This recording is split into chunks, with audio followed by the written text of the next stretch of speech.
Local SEO Tactics, where we bring you tips and tricks to get found online. I'm your host, Jesse Dolan, with Bob Brennan. Howdy. In if anybody's watching in the video, the fancy new studio, right? Mm-hmm. The lighting is stellar. The video quality.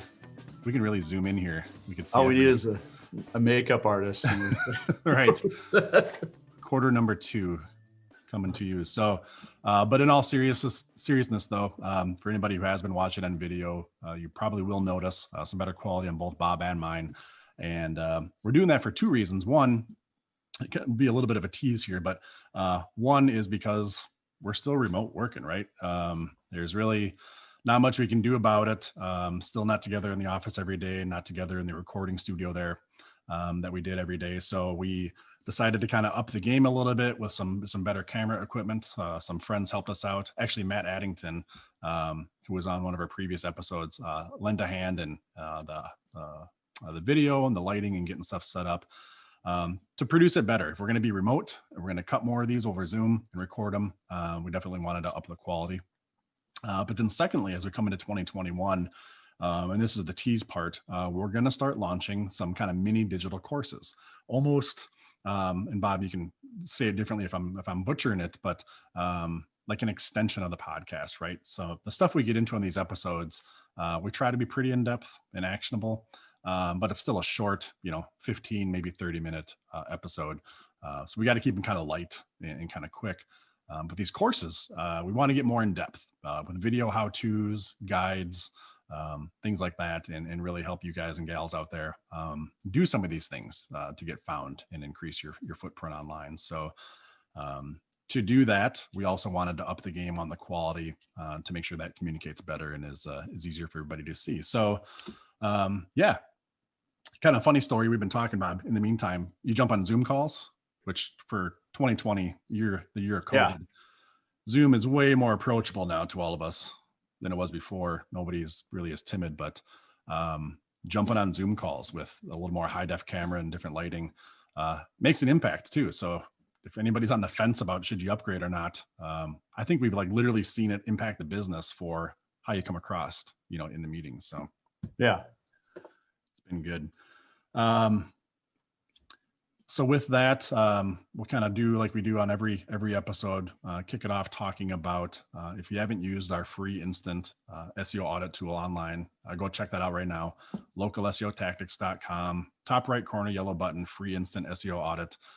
When you use that, you plug in your page because you want to improve the SEO page by page.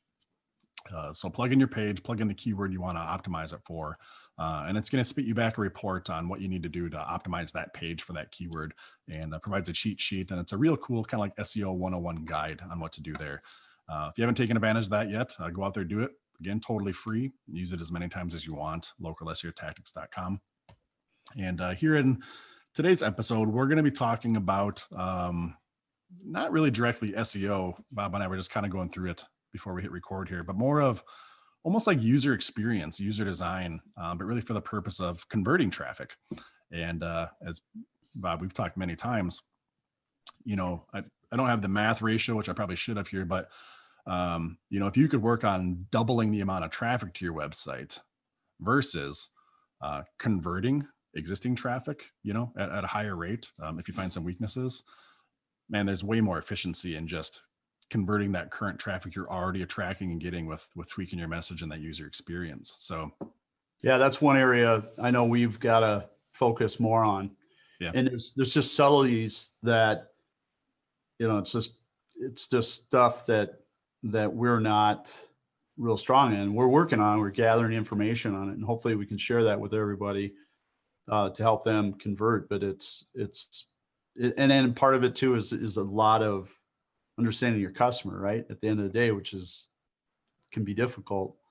But if you can get that down and you're intuitive, I just think it makes a huge difference. There's a lot of effort we put into SEO, getting found, which is just the start. I think the other part of the story, between 30 and 50% more actions, whether it's form feeds or calls, come back to that conversion piece. 100%. And not to come at it from the lazy angle, but really it's more efficient of your time. If you can, the hard part is first getting found, getting the rankings, and getting that traffic. Once you accomplish that, it's a little more of a just tweaking on that conversion side to Right. generate more leads out of that current traffic. And there's also kind of an indirect and maybe even more direct pitfall if you're having a bad user experience and user design in your website where people are bouncing out, going back to Google. If you're ranking for something and somebody clicks on your website and then in short order clicks back to Google and maybe picks the site that was listed below you, Google sees that and they know that you are then a bad result. And Right. if enough of that happens, your rankings are going to suffer. So not only is this a topic here for increasing the amount of clients and customers you can get off your existing traffic, but also, this makes you look better too. You're not having that bounce rate with Google. So They see it all, don't they? they do see it all. And again, if the earlier tease about this high def video to see every pore in our skin wasn't a tease enough, that was another famous Bob Austin Powers, Dr. Evil, Exactly. fingernail bite there, pinky bite. Just got to get a cat. I'm going to get a stuffed cat.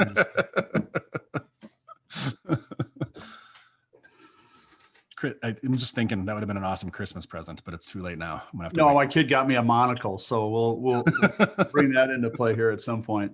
Perfect. Again, another reason where check out the YouTube video version of this. So Exactly. check out the monocle. So let's break it down. So kind of that being said, again, talking really about improving your user experience with the benefit or the purpose, I should say, of increasing your amount of clients off that existing traffic. So where do we start? Well, analytics, what's happening on your website. Our analytics of choice is Google Analytics, completely free. Most of you listening out there probably already know of it or already have it installed on your website. But if not, that's where you're going to want to start, making sure that you've signed up to Google Analytics. That's completely free. You just got to set up an account. They'll give you a little piece of tracking code that you have to install on your website. So that code has to be embedded. So then Google can read the information, if you will, off of your website. And then it's going to give you a bunch of reports. The dashboard for Google Analytics is pretty stellar. It's going to tell you all kinds of amazing things about your website, traffic that's happening. And I should actually pause right there.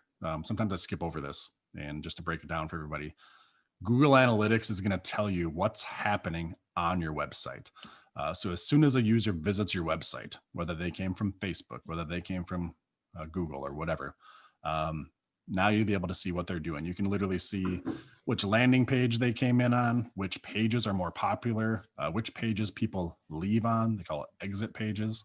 The sources of the traffic. Are you getting paid traffic from paid sources? Are you getting traffic from Facebook? Are you getting organic traffic from Google? Ton of great information within there. So use Google How long, Analytics. Jess, can I ask, how long did it take you to figure out analytics? I mean, is that tricky? I mean, can sometimes I even look at it and go, I don't know. I mean, how'd you go about mastering analytics? Yeah.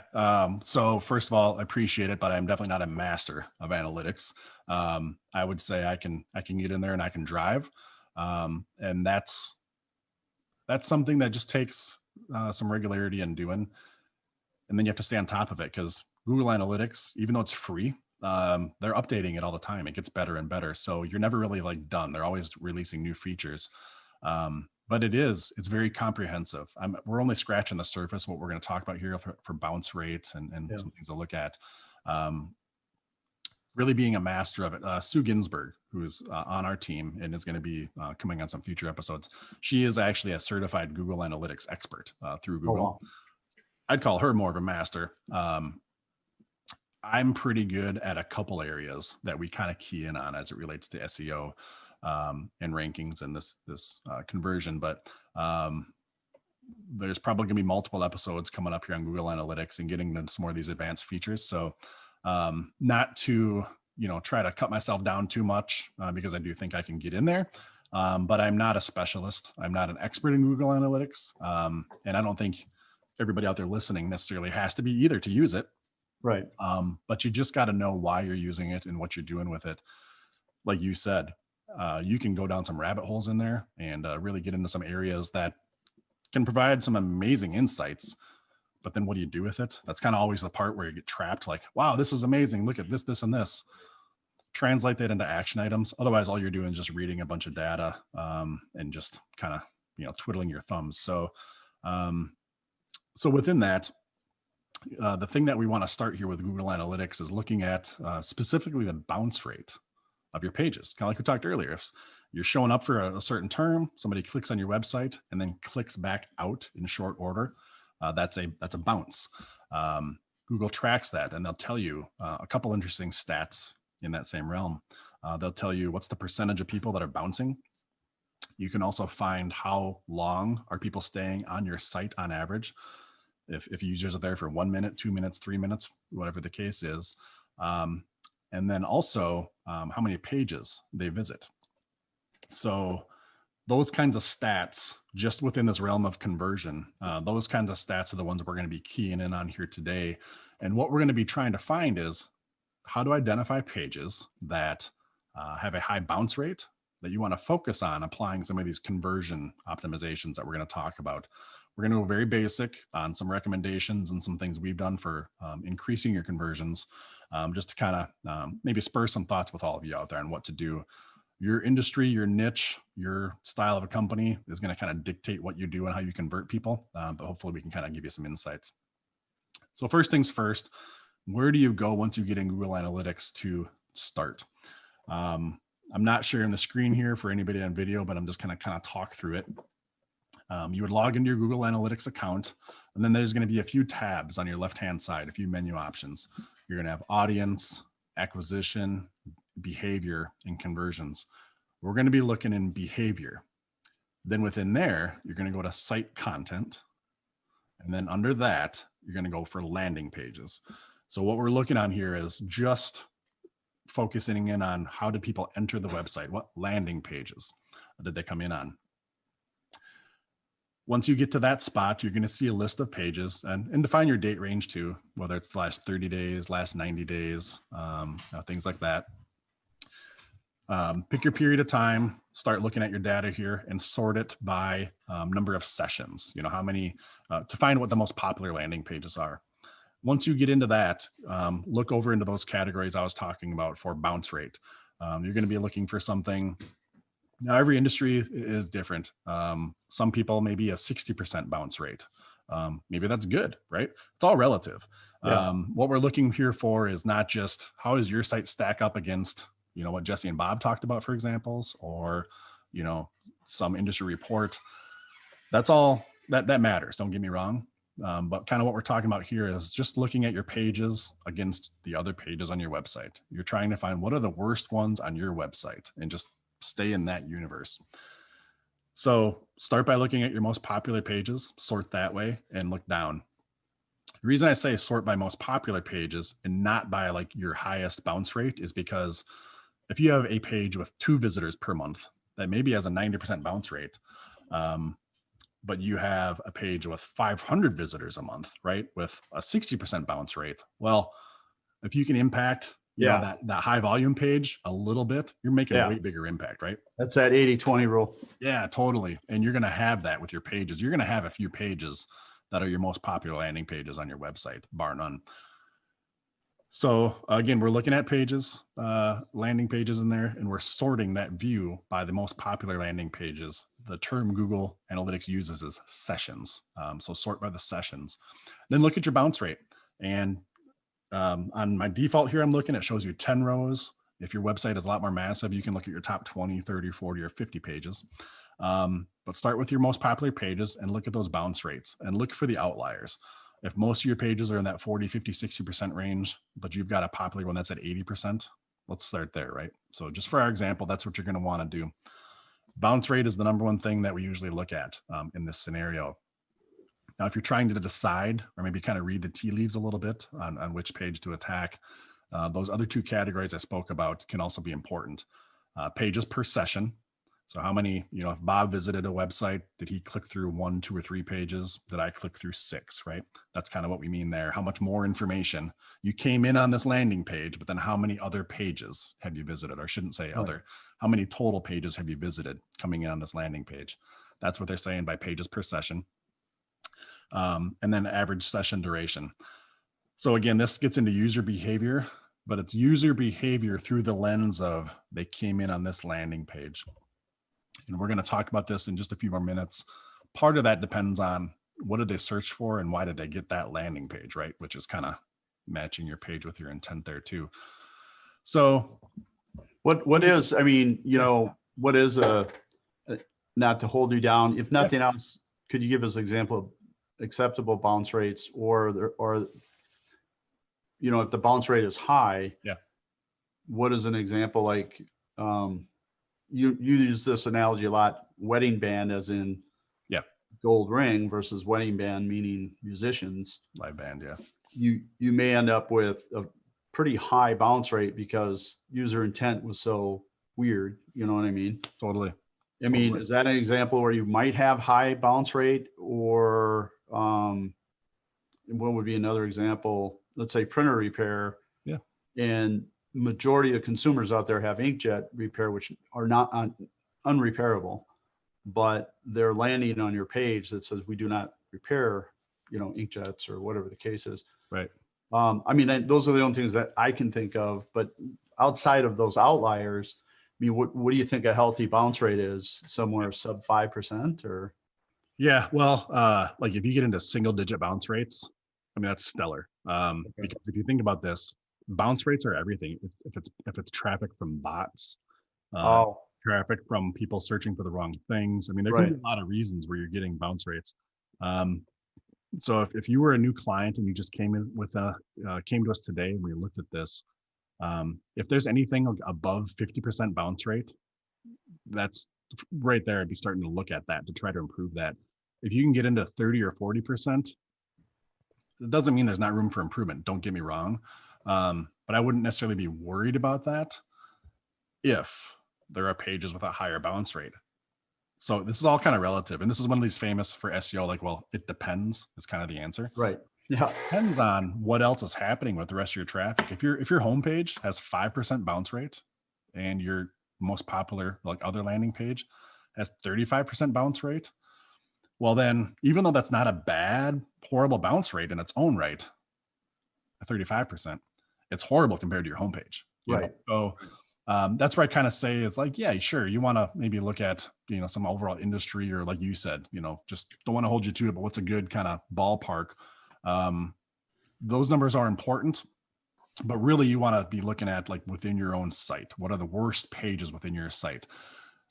The overall discussion on what's a healthy bounce rate for your industry, for your market, for your niche is kind of a separate discussion, because now you're comparing yourself against, you know, other people, right?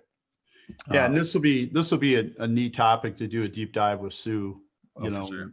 And really dig into it, because I think it'll help people understand their analytics better if they're familiar with it. Well, like you said on the front side too, man, like if you're getting, I'll attempt some math here on the fly, right? So don't hold me to this either. If you're getting 100 visits to your website and whatever you're converting 50 of them, if you want to get, you know, 25 more customers from that, you know, you're going to have to like, I don't know, not double your traffic, but it's going to take a lot of, yeah, I guess that is pretty easy math when you say it like that, but you're going to have to increase your traffic. That's a pretty big task to do that, you know, and how are you going to do that? Right. Whereas instead, can you look at it and say, can I just get, you know, 25% better conversion rate off existing traffic? How do I fine tune this?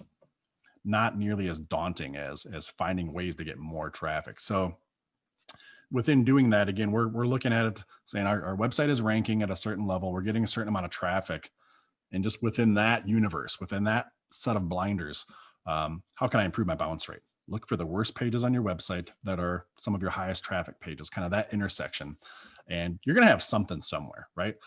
Don't look for things above 80%. Don't look for things above 60. Like if you're not finding them, like, hey, my site's great. What we're talking here is find the worst ones on your site.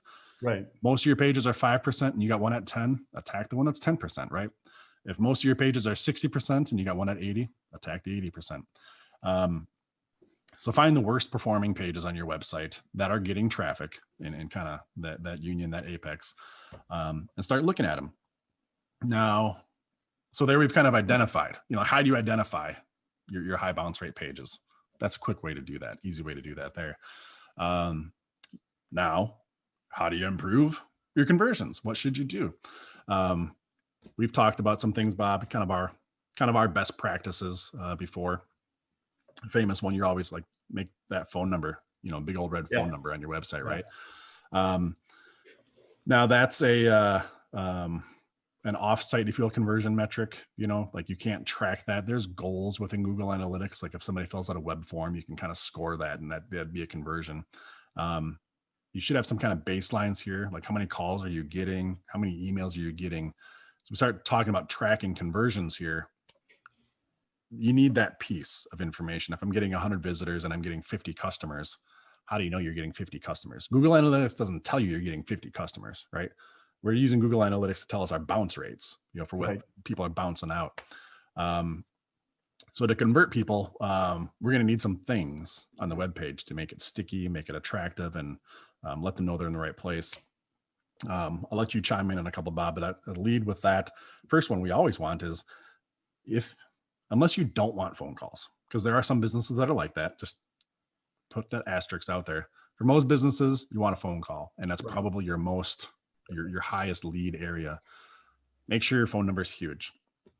Do you want to throw out any other conversion tactics? No, I mean, I think just using tools, call tracking metrics and things like that. And if you have a page that's in a different geographic area, even for that part, there's a good example of having a different phone number for that, just to even, if possible, even track off of that. But always asking yourself, once you've got enough to sustain yourself as far as business, then you really want to refine it and track everything you can track to find out what's repeatable and, what's successful. It's not always be testing, is the phrase. The thing I struggle the most with, and I think it has more to do with my age than anything, is the form feeds, the form submissions. Yeah. You're quite a bit younger than me, and we work with younger people, and they're busy and they don't have time to call, and that's not their first line of communication. I grew up, that is your first line of communication. And as a society, we have to, some of us have to adjust, not to be critical of younger people, but you have to do better at that, and that you can text and you can email and you can do form submissions, but if it's critical, in my opinion, you're going to pick up the phone or you're going to call. So the thing we're struggling with is doing good form submissions that are not a nuisance for us in terms of being spammed, right? Which is tricky because you got to use CAPTCHA, and there's some other techniques that you can use. But the point of bringing up the form submission is the whole generation of people, they wouldn't even think of calling. Yeah. And you're missing a huge opportunity, and we're figuring that out right now. Right. That a lot of people are much more comfortable with that. They don't, yeah. They shop, they need a price, and hopefully you're the right price, and hopefully you're sending the right message. And that's stuff we're working on. Like, even that's why we got this camera, because again, I'm going to go down a rabbit trail, try not to, but like one of the things we're talking about obviously is using Loom videos. Yeah. So instead of just sending a price, have the best looking person in your company, not me, send, hey, we're happy to help you with your painting project. And this is, Ginger from the Gilligan's Island. And I'm here to tell you that, we could do it for this price, and we'd love to hear from you. Versus not just sending an email reply, but actually sending a video via email. Send a video. Yeah. Give it some, what makes you different? What makes you disruptive? What makes them feel like doing business with you? And if you can't convey that, you're going to lose out to somebody that smiles better and is better looking and gives warm fuzzies when they send you the price. Well, like you said, that you at this point, like if somebody was in that position, like, should I do what Bob's talking about, things like that? You've already done the hard work. You've got the traffic to your website, right? Right. And then in this case, you've even gone further where they've submitted a form to you maybe, right? Or send you an email, and then your reply is still part of the conversion. Right. You go from website visitor to prospect, or qualified prospect. And then you ultimately want to convert to customer. We want revenue. We want customers from this. And so that's a whole nother tactic, is once they've actually inquired and contacted you, how do you close them? Like I said, that's something we're testing. And really, I think those kinds of things, like I said, it's been a bit of an age demographic thing. But even this year of 2020, with people being so virtual and remote, that's accelerated it. Regardless of your demographic, more people are seeming to, again, I think phone calls from all of our clients and businesses, phone calls are still like the number one, but there's been an accelerated shift towards how many more emails or even Facebook messages or these other methods this year, more than ever, because I know people are just not wanting to engage with the salesperson, or I don't know what the actual mental shift is, but that is a great area, that email/form communications method. And I don't think that's going to be stopping anytime No, soon. no, it's going to be accelerating, and people, we're all getting busier, and it's an ADD world. And to that end, when people land on your site, boy, you got nanoseconds to impress them. So Right. you're gonna be wanting to pay attention to bounce rates. You want to be paying attention to conversion factors, and develop that. Now, Yep. you may not have the money and resources to do that right away, but then as you gain success, that's where you're going to want to reinvest, in my opinion, back into your website, is to, in every way that you reach and communicate, is they need to see your personality. And you may not be super good looking or whatever, striking or smooth even. Mhm. And that's okay, because not everybody's going to relate to that.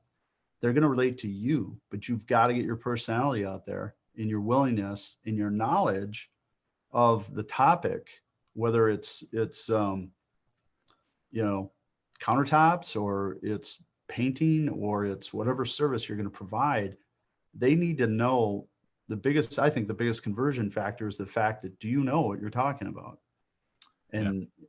And that needs to be all over your site. If it's 20 years of doing this or 10 years of doing that, Yep. that needs to be on Trust, there, as edification. part of your brand. So, Well, I like what you were saying there too. It's they want to know the people, right? I guess is I'm trying to phrase it up. Not just like Yeah. this company does this, but like if you have a YouTube video, like if you have a landing page, like just say about painting, like we can paint your house. Oh, sure, you can have a bunch of text. We can paint your house. But if you have, the owner, or, even any of the team members talking about painting and showcasing something, whatever, now it's like I searched for something, I landed on this page. Well, there's the people. Like I can see the people I'm going to be working with. Yeah. And number one, let's just say if it was a video, they're going to watch that. They're going to stay on your page longer. The longer somebody's on your page, the higher your chance of converting them is. But the number two, just that like mental, connection to see the people, that trust. Because there's a lot of fake stuff on the internet, right? Some of that you can't make up. If you're wearing your polos and you're showcasing yourself, you're in front of your service van behind you, you're legitimate, and you've already separated yourself right there, and you're going to get that call or get that email on that page. And that, that's why I'm excited to, hopefully, we're having some success out there. And that's why I want to work with quality people like Matt. Matt's worth paying the extra money to produce those videos and produce those Right. pictures, because you've got a nanosecond to get that idea or concept across. His trained eye, he knows how to do that. And that's, that's what I'm excited about, is maybe that's stage 2 or 3 in this process that we're talking about in conversion. But it is something you do have to pay attention to. And you do have to recognize that most of us don't even have a clue about photography and video. Right. And you do what you can with what you have now as a small business. Okay. I'm not saying, mortgage your home to do this, but at some point you are going to want to make that investment to have a professional like Matt develop a video or pictures or whatever the case is. And if it isn't Matt here in the Midwest, maybe it's somebody else where you're at. But again, you've worked hard to get to the top. Now, it's like going out on a date and wearing a t-shirt with a hole in it. You know what I mean? Right. You're not going to win that battle. We're so close. Yeah, exactly. As you're talking to, I just pulled it up for everybody. It's episode 20 and 21. If you go back to our previous episodes, Matt Addington, he had some good tips about how to do some of the things Bob's talking about. Just yourself, kind of some best practices to elevate your game. And then kind of the importance of your imagery and things like this. Again, in the vein we're talking here for conversion, like you're saying, Bob, you got that traffic. Let's convert them now. These are the kinds of things that are going to tip the scales in your favor. A couple other quick hitters. You kind of mentioned on it a little bit earlier, but like geographic area, talking about having a phone number. Don't be afraid to have, depending on what area, if you serve a metro area, like we do in the Twin Cities with some businesses, where you have different area codes for different segments of the metro. If you have a landing page that's targeting a certain suburb and they have an area code that's different from maybe where your corporate office headquarters is or your main number, don't be afraid to have a second phone number or an alternate phone number just for that page to show them kind of that local connection. In that same local connection vibe, if somebody's looking for like home painting Minneapolis, that page they land on should be talking about Minneapolis, mentioning Minneapolis, not making it seem like you're from 200 miles away, things like that, because it's local SEO tactics, right? Making the assumption here when people are finding your products and services for your business that they're typing in that city as part of the search or near me or whatever it is, there's a local desire, right? So you have to make sure you're portrayed as local. I think we've all done plenty of searches where we bump into like these national brands or these national websites that aren't local, and they're going to contract some third party or let's say like a Home Advisors or even like an Angie's List where they're not the provider, they're going to broker it out. So whatever you can do to show that you're in this city, that you serve this city, that you're from the area, that local connection is a really good conversion factor too. Another thing on here I want to point out, and this is kind of my last piece. If you have any more to chime in, feel free. But having that strong call to action. You don't want to just have a page and have it exist. Like, hey, okay, here we are. If you need us, call. That's cool. It's not compelling though, right? There's no call to action. Think about why your clients and your customers would contact you when they land on that page. Do they want a free estimate? Do they want a mock-up of what the home design is going to look like? If you're an architect, or like what kind of thing would they want from you? Not the sale, not the transaction. Don't buy this thing. Well, they know that they're eventually going to do that, but that's not like a call to action. That's not a tease. That's not a sample. What can you do to nurture them to get them along? Having that be prominent and decided on your website is going to be very important to get more leads. Right. And then kind of like you said about how do you answer the phone then maybe, or how do you reply to that email then? We're trying to get people off your website and into your leads, into your funnel, into your system. So even if they don't contact you about, come do that repair or come execute that service, if there's something you can provide in a call to action that gets them towards that, off your website as a prospect and into your funnel somehow, taking one step instead of one leap towards buying that. There you go. Instead of creating more traffic, you've added more people to that funnel. And again, you're being much more efficient with your time and your energy at that point. So, there's, and if you're paying attention to what your customer is asking every time, if you get 100 calls a day, and of those 100, 15 are asking, and how quickly can you do it? And how quickly can you do it? Can you do it today? How quickly can you do it? You need to have a proactive answer somewhere on your site, right? Because they're telling you what they want. You just need to put that out there. Right. Same day service, same hour service, fastest service in town, as part of your call to action. Yep. It's like, the Houston area's quickest, whatever, roofer or whatever it is, but you get the idea, and you can pull all that when you start to listen to your customer. Yeah. Know what's converting by what they're asking for, because that's what they want. It's that voice of customer thing again, right? So no appointment needed. We'll get you in and out in an hour, or we'll get you in and out in a day. And if you can't deliver that, we'll figure out what you can't deliver or can deliver. Right. and or what your value proposition is. If you can't move that direction, then like, we're going to save you 50%, you know, blah, blah, blah, when you drop off your car with us or whatever the case is. Maybe that's what they want because it's either time or money, right? Yep. So that's the way I kind of look at it.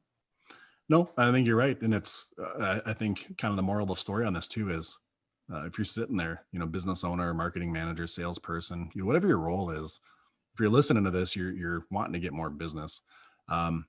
Put yourself, we've said it before, on the other side of the keyboard. Like, what is that client or customer looking for when they land on your page? We're given some ideas, I think, some good ideas, some tried and true ideas. But just think about, why are people engaging with you? Why do they want you? What questions are they asking? And then is that stuff on your website? You know, and is that, if you were in their shoes, are you providing that information to them?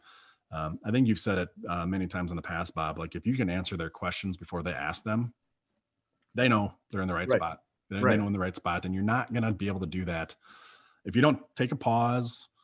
Like I said, if you're recording calls, listen to the calls. If you're getting emails, read the emails. If you're not, start asking those customers those things when they do engage with you. Flip that around and spend some time and energy to make sure that stuff's on your website. And again, just frame it up back to the beginning. Do that focusing on your worst performing pages for your bounce rates and for that kind of stuff.